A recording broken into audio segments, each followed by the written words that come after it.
이렇게 또 건강한 모습으로 인사할 수 있는 은혜 주셔서 감사하고, 지금 또 날씨가 많이 선선해졌습니다. 낮에는 덥고 아침 저녁으로는 또 차가운데 환절기에 감기 관리 잘 하셔서 건강한 모습으로 다음 주에 또 만나면 좋겠습니다. 우리 교회는 명절을 앞두고 성경에 있는 믿음의 가정들을 한 가정 한 가정 찾아서 지금까지 말씀을 나누었습니다. 그래서 오늘은 또 성경에 있는 믿음의 한 가정을 선택을 하고 그 가정에 대해서 여러분들에게 소개를 하고자 합니다. 성경에 기록된 아브라함의 존재는 사실 독보적입니다. 성경 어디를 보아도 아브라함처럼 위대한 사람이라고 우리가 찾아볼 수 없을 정도로 그는 모든 성도가 인정하는 사람입니다. 그래서 우리는 그의 신앙을 본받기를 원하고, 또 한편에서는 아브라함이 받은 복을 나도 우리 가정도 받으면 좋겠다라고 생각하는 것이 바로 아브라함의 믿음과 그의 축복입니다. 그런데 우리는 아브라함이 받은 축복에 집중하는 것이 아니라 조금 더 다른 모습으로 오늘 아브라함의 가정을 살펴보기를 원합니다. 그래서 우리 이 자리에 계신 성도님들은 아브라함의 복에 집중하지 말고 아브라함이 복을 받기 위해서 하나님 앞에서 어떠한 삶을 살았는지, 복에 집중하는 것이 아니라 어떠한 삶을 살았기에 하나님이 그에게 복을 주셨는지, 그의 가정이 큰 복을 왜 받았는지, 그것에 대해서 깨달음 얻기를 바라고, 오늘 말씀을 통해서 여러분들의 삶도 가정도 하나님 말씀에 순종함으로 그런 복을 받아 누리는 가정 되시기를 축복합니다. 1절에 있는 말씀, 1절과 2절 같이 읽어보겠습니다. 1절과 2절 같이 읽어봅니다. 시작. 아브라함이 99세 때에 여호와께서 아브라함에게 나타나서 그에게 이르시되 나는 전능한 하나님이라. 너는 내 앞에서 행하여 완전하라. 내가 내 언약을 나와 너 사이에 두어 너를 크게 번성하게 하리라 하시니. 자, 여기 보면 아브라함이 몇 세 때에 하나님이 찾아왔다고 기록하고 있죠. 몇 세인가요? 왜 기록했을까요? 아니, 그냥 하나님이 아브라함 찾아왔다 하면 되죠. 그런데 왜 99라는 단어를 넣어서 우리들에게 어떤 무엇인가를 고민하게 만드실까요? 그리고 하나님은 아브라함에게 99세 때 찾아오신 다음에 하신 말씀이 뒤에 보면 1절 끝부분에 보면 너는 내 앞에서 행하여 완전하라고 그렇게 말씀해 주십니다. 왜 하나님이 아브라함에게 찾아오셔서 말씀해도 되는데 99세라고 언급을 하시고, 또 지금까지 믿음 생활 잘 해온 것 같은데 왜 또 한 번 더 완전할 것을 그에게 요구하셨을까요? 이것은 하나님이 보실 때는 아브라함이 부족함이 있다는 뜻입니다. 이 부족함이 오늘 말씀을 통해서 우리가 나눌 내용입니다. 그래서 하나님은 아브라함에게 완전할 것을 요구하시는데, 이전에 어떤 일이 있었냐면 하나님이 아브라함에게 내가 너를 통해서 인류를 번성하게 하겠다. 너의 자손을 하늘의 별과 같이 바다의 모래와 같이 많게 해주겠다라고 약속을 하셨습니다. 이 정도는 아시죠? 그런데 이 약속을 받았는데 아브라함이 자녀가 안 생기는 거예요. 몇 년 동안 안 생겨요? 10년 동안 자녀가 안 생깁니다. 자, 그러면 여러분들이 하나님께 기도해서 응답을 받았어요. 그런데 그 응답이 아직 이루어지지 않는데 3년이면 되겠지? 아닌 거예요. 5년이면 되겠지? 아닌 거예요. 7년이면 되겠지? 아닌 거예요. 10년이면 되겠지? 아닌 거예요. 그럼 어떻게 해야 돼요? 응답은 받았어요. 근데 나타나질 않는 거예요. 어떻게 해야 돼요? 예, 계속 기다려야 되는데 그게 쉽지 않은 거예요. 왜? 우리의 수명이 한계가 있기 때문에 빨리 이루어지기를 원하는 게 사람의 마음입니다. 마찬가지로 아브라함도 내가 너의 자손을 통해서 인류를 번성하게 할게 약속했는데 한 사람도 없는 거예요. 그러면 아브라함 입장에서는 뭐만 생각하지 않겠습니까? 그것도 기다릴 만큼 기다렸는데 10년 동안 기다렸어요. 그래서 아브라함은 이 뜻이 아닌가 보다. 그냥 내가 하갈을 통해서 내 몸종을 통해서 자녀를 낳아야 되겠다라고 생각을 하고 자녀를 낳았는데 그 자녀가 이스마엘이라는 자녀입니다. 그때 나이가 몇 살이었냐면 오늘 우리가 읽은 17장 1절 바로 앞에 있습니다. 한번 읽어볼까요? 16장 16절입니다. 16장 16절 같이 읽어봅니다. 시작.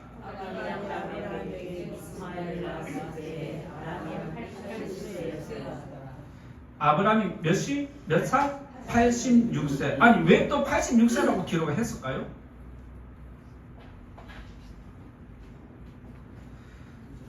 하나님이 아브라함에게 너의 고향을 떠나라고 할 때가 몇 살이었냐면 75세였습니다. 이 정도는 아시죠? 그래서 가나안 땅에 정착하고 하나님께 약속을 받고 가나안 땅에서 생활하지 몇 년? 10년이 됐어요. 그 10년 동안 기다리다가 안 되겠다 싶으니까 그의 몸종을 취해서 아들을 낳았는데 그때가 몇 살? 86세예요. 그러니까 아브라함이 응답을 받고 몇 년 기다렸다? 10년 기다린 거예요. 여러분들은 어떻게 하시겠어요? 응답 받았는데 10년 후에 응답을 주면 좋을까요? 섭섭할까요? 그리고 하나님이 이 아브라함이 10년을 기다리다가 아들을 낳았는데 찾아오지 않으셨어요. 그래서 오늘 우리가 읽은 말씀을 보면 99세 때의 아브라함을 찾아왔다고 기록한 것은 무슨 말이냐? 하나님이 아브라함 볼 때 속이 상한 거예요. 그리고 어떻게 해요? 대화를 단절한 거예요. 대화를 몇 년 동안 단절했을까요? 계산하면 몇 년? 13년을 단절한 거예요. 여러분들 자녀와 대화 안 되면 힘들죠. 13년 동안 대화가 안 됐다 생각해 보세요. 지금 하나님이 아브라함을 13년 동안 찾아오지 않았어요.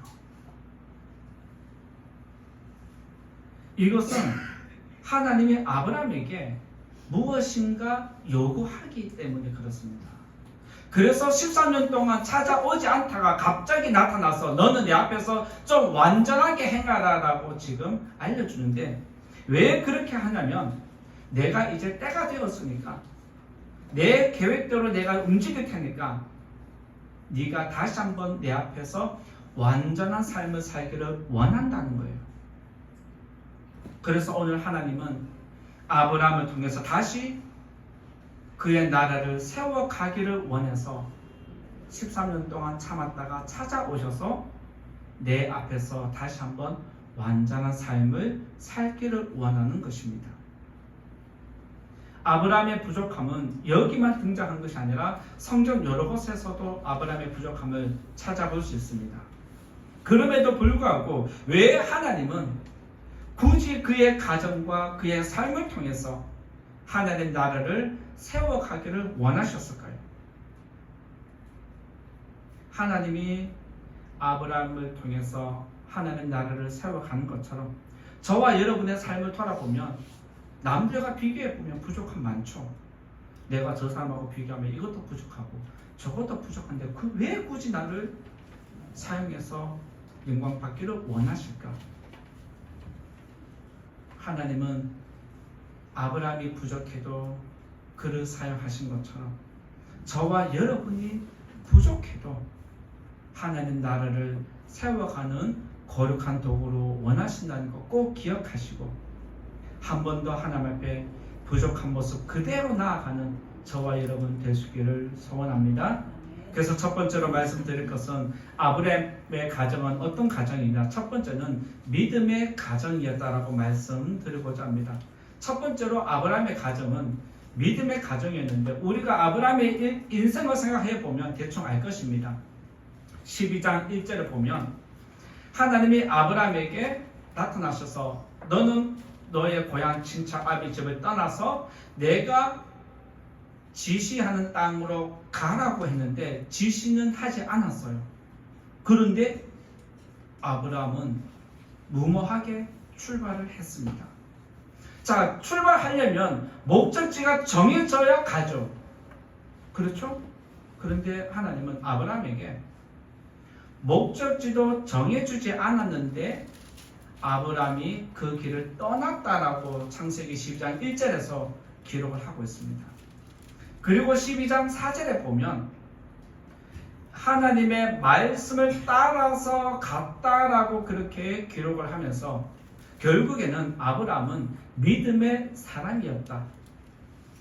그의 가정은 믿음의 가정이었다라는 것을 처음부터 믿음의 사람이었음을 출발을 인정하고 있습니다.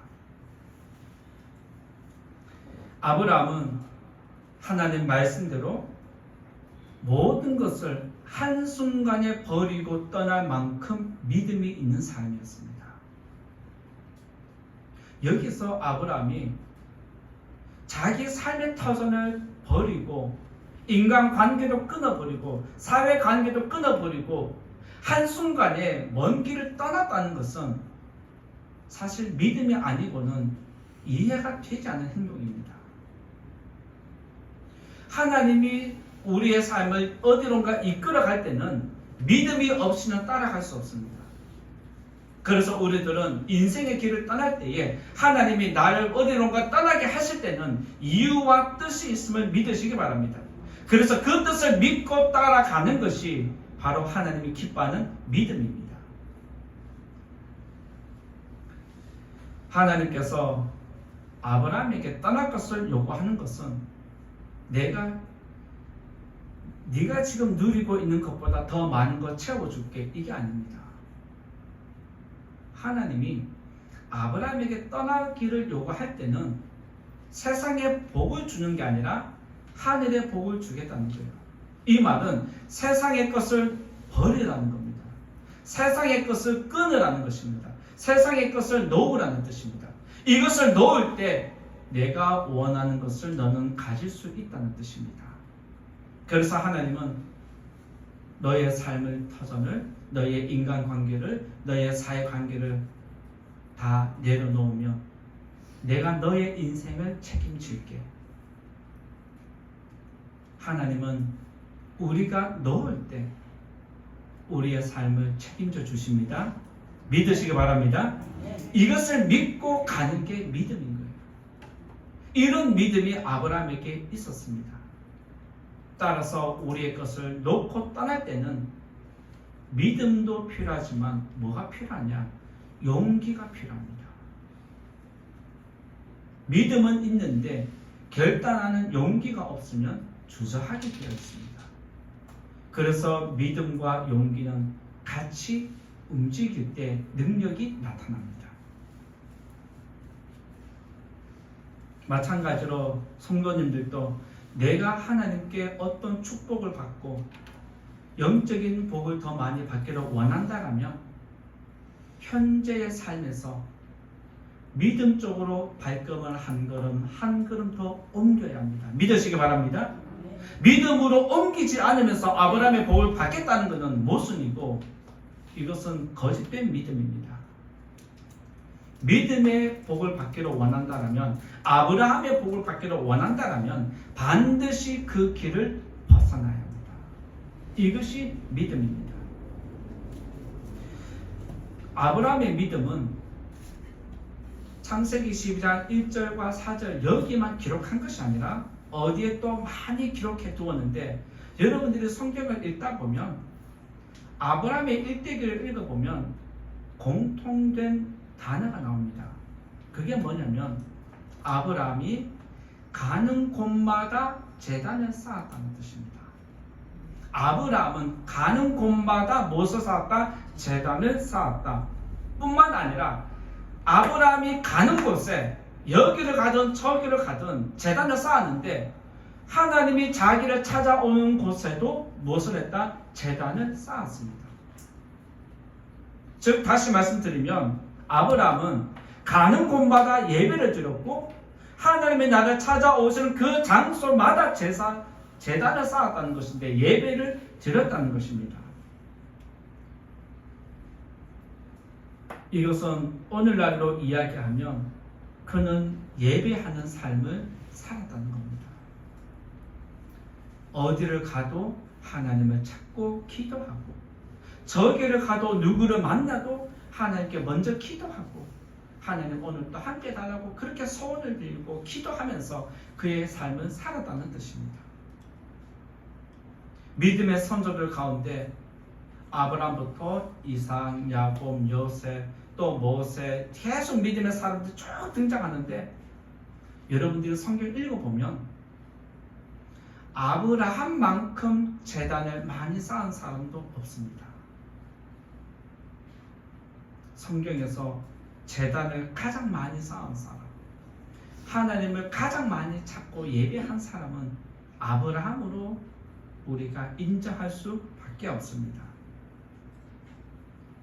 그는 하나님과 가까워지려고 노력한 사람이었습니다. 어떻게 해서든지 어떤 이유를 대서라도 하나님과 가까이 하려고 노력했다는 것입니다. 세상 사람들은 술을 마실 때 이유가 있다라고 그렇게 이야기를 합니다. 술 마시는 사람 보면 어제 술 마셨잖아요. 근데 오늘 또 마셔야 될 이유가 있어. 하고 또 마시고 다음날 또 마시고 또 마시고 왜 자꾸 술을 그렇게 마셔요? 오늘은 이래서 마셨고 어제는 저래서 마셨고 내일은 또 이래서 마실 것 같아 라고 이야기를 하는데 이유가 있는 거예요. 마찬가지로 아브라함도 가는 곳마다 예배하고 하나님을 찾아오면 또 예배를 하고 계속해서 예배하는데 왜 자꾸 그렇게 예배하냐고 이유가 있다는 거예요. 여러분 삶 가운데서 어디를 가든지 지하철을 타든지 이동하든지 누구를 만나든지 계속해서 기도하는 삶을 살고 계십니까? 여러분 주위 사람들이 왜 그렇게 기도 많이 하냐 물어보면 질문 받은 적 없으세요? 주위 사람들이 여러분에게 왜 그렇게 기도 많이 하냐 그러면 뭐라고 얘기해야 될까요? 이유가 있는 거예요. 그런 이야기를 듣기를 바랍니다. 그렇게 하시기를 바랍니다. 하나님을 가까이 하려고 찾으면 하나님은 은혜를 주십니다. 믿으시기 바랍니다. 그의 믿음이 왜 우리가 인정해주는 믿음이냐면 그 믿음 때문에 구원으로 연결되기 때문에 그렇습니다. 그래서 하나님은 아브라함의 믿음을 구원받는 믿음으로 바꿔주셨습니다. 계속해서 하나님을 찾고 계속 찾으니까 결국에는 그 찾음이 하나님이 아브라함의 믿음을 보고 그의 믿음을 보고 그를 의롭다 여기셨습니다. 이것이 믿음이 구원으로 연결되고 확장되는 믿음이었습니다. 그래서 우리는 예수님을 믿음으로 구원을 얻습니다. 맞습니까? 그렇게 되시기 바랍니다. 우리의 믿음은 예수님을 믿음으로 얻는 구원이지 무엇을 노력해서 얻는 믿음이 아니라는 겁니다. 그런데 이 구원이 우리에게 주어진 구원이 거저 주어진 게 아니라 아브라함의 이 믿음을 통해서 하나님이 구원으로 연결시키셨습니다. 아브라함의 믿음은 그 한 사람의 믿음 같지만 그는 한 가정을 이루는 가장이었습니다. 그래서 당시의 남자의 믿음은 곧 가정의 믿음이었고 그 가정 안에 있는 노비들까지도 믿음으로 이루는 믿음이었습니다. 그래서 아브라함의 믿음은 한 가정의 믿음이었다라고 할 수 있는데 성경의 기록을 보면 이 아브라함이 제단을 쌓는 그 믿음을 보고 그의 몸종이 믿음을 키웠습니다.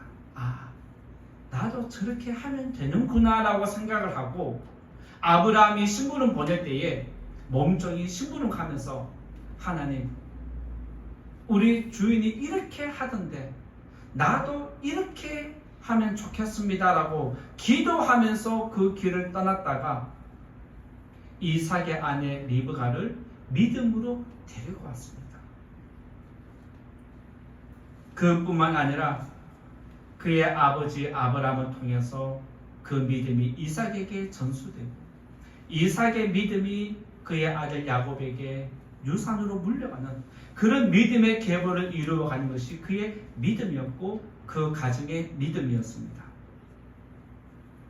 지금까지 우리가 말씀드린 것처럼, 나눈 것처럼 믿음의 가정은 거저 생기는 게 아닙니다. 믿음의 가정을 이루려면 부단히 노력해야 합니다. 수고가 들어가야 합니다. 하나님을 향한 믿음의 노력이 들어갈 때 하나님이 우리에게 은혜를 베풀어 주시고, 우리의 섬김을 받으셔서 저의 믿음을 축복해 주실 뿐만 아니라 여러분의 가정도 믿음이 잘 흘러가도록 축복해 주는 줄 믿으시기 바랍니다. 이번 명절을 통해서 자녀들에게 이것저것 해야 할 것도 많이 있지만, 먼저 그 전에 자녀들을 만나기 전에, 자녀들이 우리 집에 오기 전에, 내가 누군가에게 말하기 전에 하나님, 우리 가정, 우리 자녀 믿음으로 일으켜 주십시오. 우리 부모님, 우리 친척들 믿음으로 일으켜 달라고, 그런 믿음으로 이번 명절을 맞이하는 우리 성도님 되시기를 예수님 이름으로 축원드립니다. 두 번째로 말씀드릴 것은, 아브라함은 어떤 가정이었느냐? 축복의 통로였습니다. 아브라함은 축복의 통로였습니다.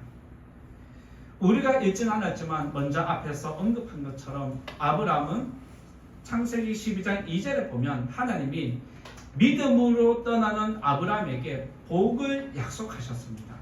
그 복이 뭐냐? 너는 복이 되어야 한다는 것입니다. 아브라함의 믿음은 그만 축복을 받은 것이 아니라 그의 가정도 축복을 받았다는 것, 성경이 꾸준하게 일관성 있게 이야기를 하고 있습니다. 그래서 많은 성도님들이 우리의 가정도 아브라함의 가정처럼 복을 받아야 되겠다라고 생각하는 근거도 그 성경의 기록을 보고 그렇게 믿는 것입니다. 그런데 하나님은 아브라함의 가정만 복을 받는 것 원하지 않으시고, 아브라함을 통해서 모든 민족이 복을 받기를 원하셨습니다. 그래서 하나님은 아브라함을 인류가 복을 받도록 축복의 통로로, 축복의 도구로 선택을 하셨습니다. 그리고 하나님이 창세기 12장 2절에서 너는 복이 될지라 라고 말씀하셨는데, 여기서 내가 복이 되라는 것은 복의 근원이 되도록 하는 것과 같은 것이고, 아브라함 이름 그 자체가 복과 연결되도록 만들으셨습니다. 그래서 우리들은 아브라함을 생각하면 복이 생각나고, 복을 생각하면 아브라함이 생각나는 이유가 그것입니다. 그래서 복을 받기를 원하는 사람은 아브라함을 따라가면 됩니다. 아브라함처럼 행하면 됩니다. 이렇게 하나님이 만들어 놓으셨는데, 이 아브라함이 결국에는 신약 시대로 넘어오면 예수가 됩니다. 그래서 복을 받기를 원하는 사람은 예수를 부르게 만드셨습니다. 예수의 이름 그 자체가 복이 있도록, 구원의 능력이 나타나도록 만들어 놓으셔서 복을 받기를 원한다면 누구를 찾아야 한다? 예수를 찾아라는 거예요. 복을 받기를 원하면 예수의 이름을 부르라는 거예요. 구원받기를 원한다면 예수의 이름을 부르라는 거예요. 그래서 이 시대에서는 예수의 이름이 아브라함의 이름보다 더 크다는 거예요. 그래서 우리가 누구의 이름으로 기도합니까? 예수의 이름으로 기도하는 거예요. 우리의 필요한 모든 것들은 누구에게서 나온다? 예수에게서 나오는 거예요. 우리가 아브라함의 이름으로 기도하지 않는 것도 아브라함보다 더 크신 이가 예수이기 때문에 그런 거예요. 그래서 예수님을 부르고 따르는 사람은 구원으로 이르게 만들어 놓으셨습니다. 그래서 우리가 예수님만 따르고 믿고 계속 따라가면 결국에는 저와 여러분이 구원을 얻게 되어 있습니다. 오늘 우리가 읽은 본문인데요, 4절과 5절 한번 읽어볼까요? 오늘 우리가 읽은 말씀 4절과 5절 같이 한번 읽어보겠습니다. 시작.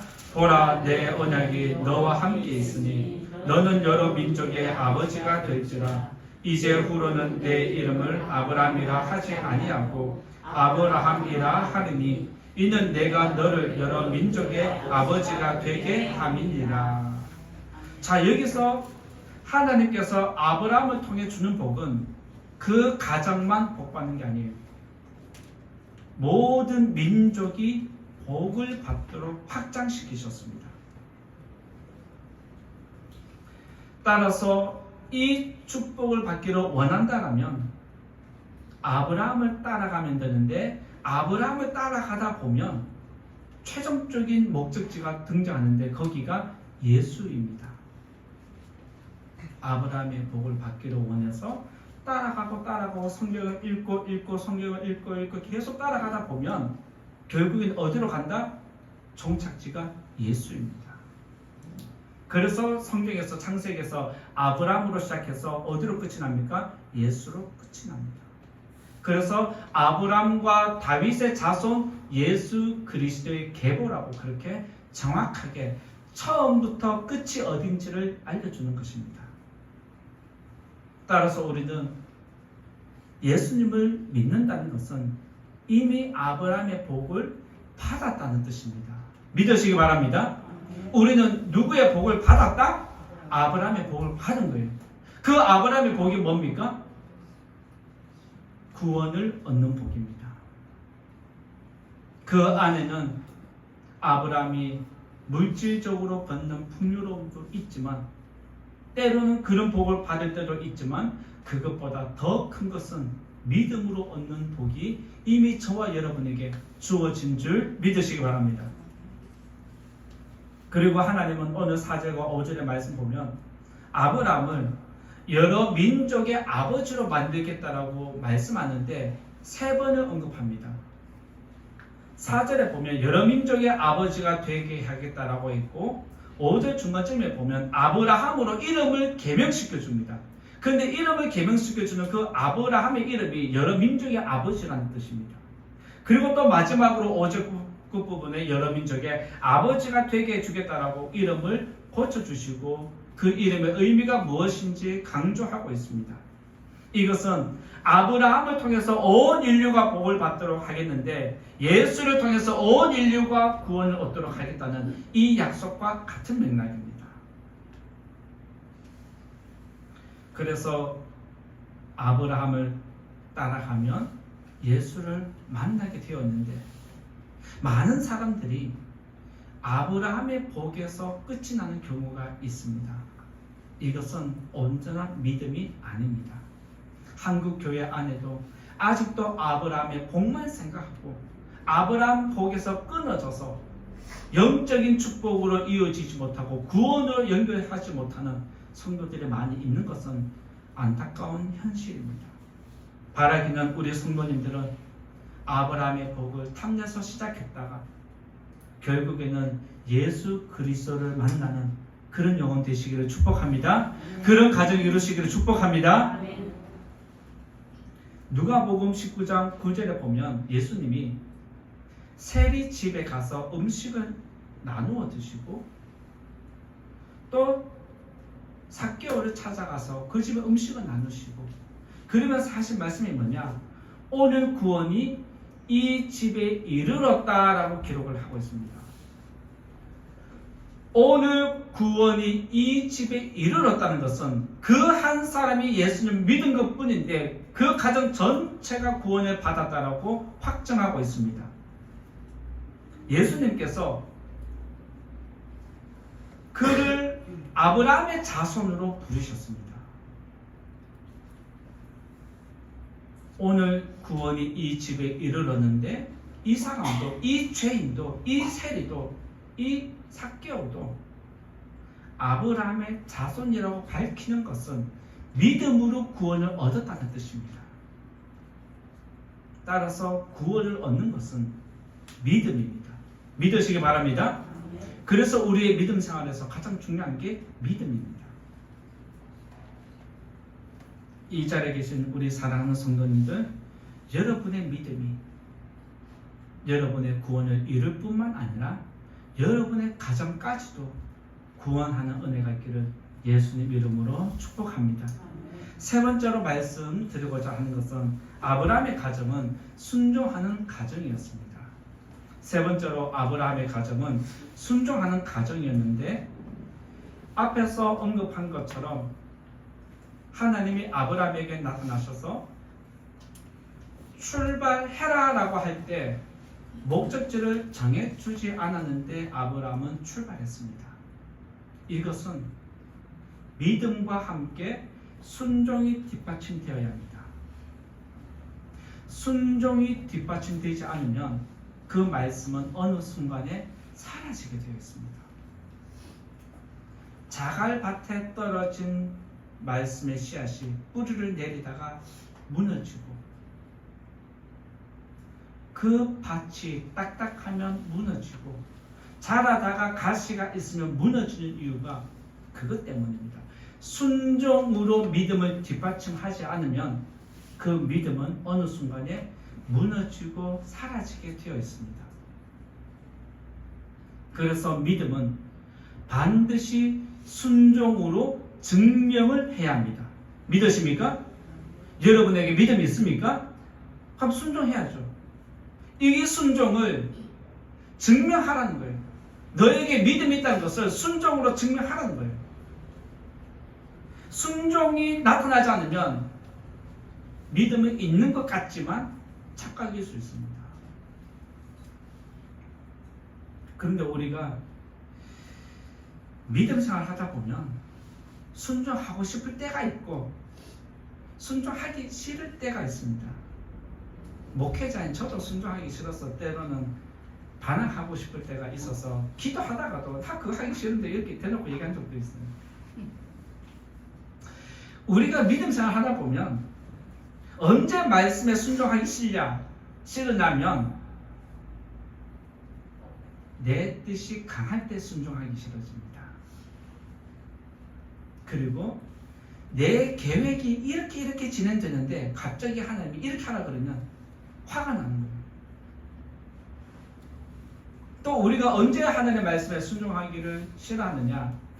내 자존심과 연결될 때 순종하기 싫어집니다. 이 모든 것들은 결국에는 우리의 죄성과 연결되어 있습니다.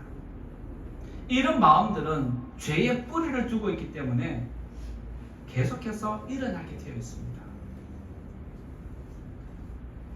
아브라함의 축복을 받기를 원한다면 아브라함처럼 순종해야 하는데 그게 쉽지 않습니다.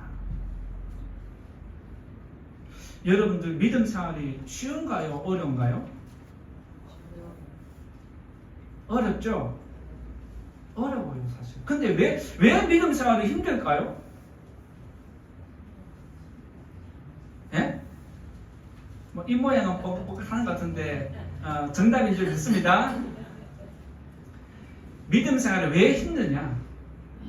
순종이 힘들어서 그렇습니다. 순종만 하면 믿음 생활이 너무 쉬워요. 그냥 하면 되니까. 믿음 생활이 왜 어려워요? 순종이 어려워서 그렇습니다. 그래서 우리들은 한순간만 방심하면 믿음이 무너지는 것도 순종이 마음대로 안 돼서 그렇습니다.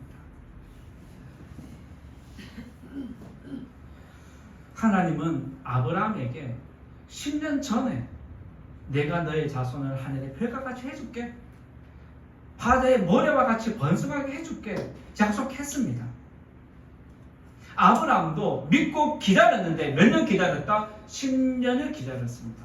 대단하지 않나요? 이것만 해도 사실 아브라함의 믿음은 대단한 거예요. 인정해 줄 만한 믿음입니다.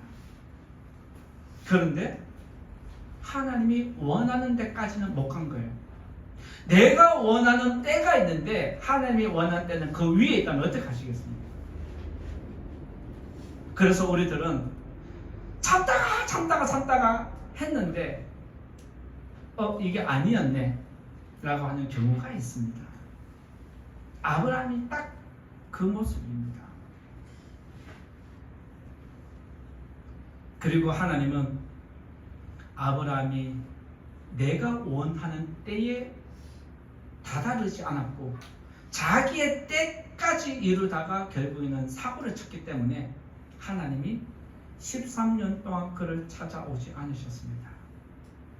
그냥 네 마음대로 해라 내버려 두셨습니다. 이렇게 아브라함이 13년 동안 혼자 생활할 때 하나님이 내버려 두신 다음에 갑자기 나타나서 오늘 말씀 1절에 보면 99세 때 찾아왔다 하는 이유가 그것입니다. 그러면서 덧붙여서 하는 말씀이 너는 내 앞에서 완전하라고 말씀해 주셨습니다. 그러면서 다시 한번 10년 전에 13년 전에 약속했던 것을 기억나게 하십니다. 뭐냐? 너를 크게 번성하겠다는 거예요. 여러 민족의 아버지가 되게 하겠다. 너를 통해서 여러 왕들이 나타나게 하겠다. 너의 후손이 계속해서 지속되도록 만들겠다라고 약속을 다시 회상시키십니다. 왜 하나님이 아브라함에게 13년 만에 갑자기 나타나서 생뚱맞게 완전하라고 말씀하시느냐? 그때 무너진 믿음을 일으키라는 거예요. 13년 전에 무너진 믿음을 다시 일으키기를 원하고 다시 그때로 돌아가서 그때부터 너의 믿음이 온전하게 세워지기를 원하는 것이 하나님의 마음이었습니다. 그래서 하나님이 다시 한번 찾아와서 너의 믿음을 온전하게 하라는 거예요.